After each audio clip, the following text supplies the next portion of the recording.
The WWE 2K series has been around since 2013 when 2K Sports began publishing it. Through the years, the game has been generally well received until a chain reaction of missteps and blunders led to the complete crash and burn known as WWE 2K20. But how did the series experience dizzying highs to crashing lows? Join us now as Wrestlegamia looks at the rise and fall of the WWE 2K series. Be sure to subscribe and hit that notification bell for daily wrestling videos and follow us on Facebook for exclusive lists.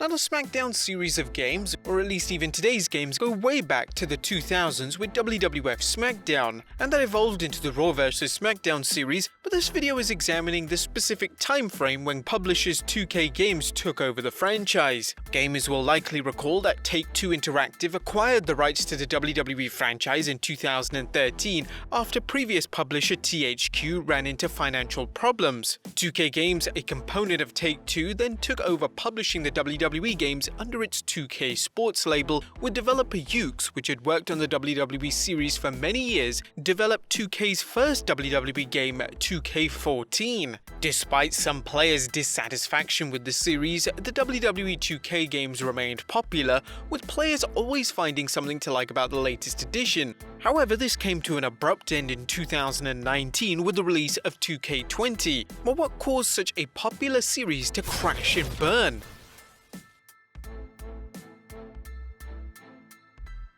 A frequent complaint among gamers is that the series often offered little changes as new editions rolled out. While the 2K games changed rosters every year to reflect the addition of new WWE superstars and the exit of others, including offering legends as playable characters, gamers want a game to keep the things it likes while providing new features to separate the game from previous editions. Like any entertainment product, it's impossible to please everyone, yet 2K Games has ignored fans' requests for the return of popular modes from past WWE games, such as the General Manager mode. Introduced in 2006, GM mode allowed players to assemble their own wrestling roster and book matches to pique viewers' interest while competing with a rival brand, as well as unexpected developments like superstars being injured. Although this mode was made when THQ was publisher, game developer Yuke's designed the GM mode and was still working as 2K Games' developer for the 2K series. 2K Games' failure to listen to fans proved bothersome for them, which built resentment as to why the franchise's new publisher was ignoring them. Ultimately, gamers and critics found it difficult to justify buying a new game if it falls into the category of being the past year's edition with a fresh coat of paint. A paint that would chip very easily. Fans were hopeful to see the return of certain features, but 2K was always able to keep fans interested with new features or tweaks to existing features. For example, 2K15's 2K Showcase allowed gamers to relive great events in WWE history, such as the CM Punk vs John Cena feud, while My Career mode allowed players to create their own wrestler and work their way from the Performance Center to the main roster. 2K16 brought back the popular Universe mode, wherein players could create custom-made television shows and pay-per-views, then book feuds between WWE superstars. It's clear 2K Games was working to keep the game fresh, so could the series' downfall have something to do with the WWE's decline in popularity? The WWE's decline in popularity is a known fact, but even as the product has seen a drop in television ratings and attendance rates, there doesn't seem to be as much a relation between wrestling's popularity and the popularity of wrestling games. Wrestling games have certainly sold better during wrestling's heyday, such as during the Attitude Era, but they've been consistent sellers even in some of the WWE's worst business years. But the downfall of WWE 2K has less to do with the game slowly deteriorating and more to do with a complete breakdown in its 2K20 game. This is supported by the plethora of positive reviews for 2K19, with many players seeing it as one of the strongest games in the 2K series. Let's examine what made 2K20 so bad though. 2K20 was launched with the usual amount of hype, but gamers were concerned when review copies were not released. They soon discovered why, as the finished product was anything but finished. The release contained numerous glitches, continuous crashes, and a game many described as utterly unplayable. The hashtag #FixWWE 2K20 featured various GIFs showing the game's many horrors, and fans weren't talking about the Fiend-themed DLC.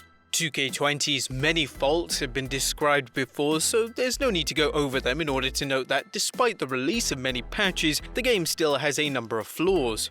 Arguably, the biggest reason for 2K's downfall was the decision to part ways with longtime developer Yuke's.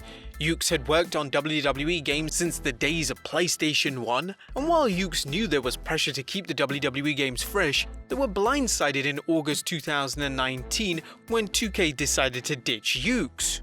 Or were they? Earlier in the year, Yuke's senior vice president and producer Hiromi Furuta discussed the company's perception it was stagnating and announced it was working on a new wrestling game to serve as in-house competition with the goal of sparking creativity. "We are trying to launch a new wrestling game. Of course, we will retain the WWE team, but we are also aware that our creators are beginning to lose sight of their passion and confidence and becoming focused only on completing assigned tasks. That's not the direction Yuke's wants to go in, so in order to compensate, we're going to start a new wrestling project." It's possible that 2K Games wasn't pleased at the thought of its developer launching competition, but whatever the case, 2K issued a statement in August 2019 announcing WWE 2K20 will be developed by Visual Concepts, who have worked with Yuke's on the development of the series since 2K14. Originally, Yuke's had worked with publisher THQ until THQ went bankrupt and 2K acquired the game's rights in 2013, having Yuke's collaborate with 2K Sports' studio Visual Concepts. The arrangement reportedly went as follows, with the two companies split their duties, with Yuke's leading design, art and tech, while Visual Concepts provided animation, audio and script writing. The decision to end its collaboration with Yuke's couldn't have come at a worse time.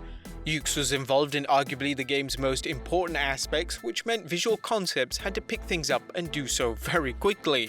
An interview with 2K's director Lionel Jinks summed things up.